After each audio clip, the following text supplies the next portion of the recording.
Alright guys, so I'm back with another video here, and I'm going to show you how to fix your dryer that's not heating.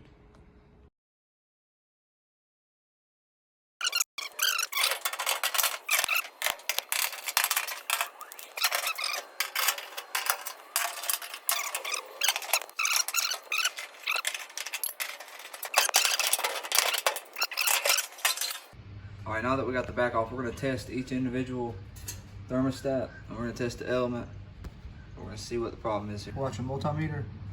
I set mine to the beep setting to make it easier to get to one side.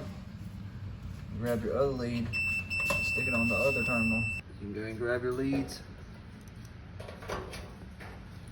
Clip them on here.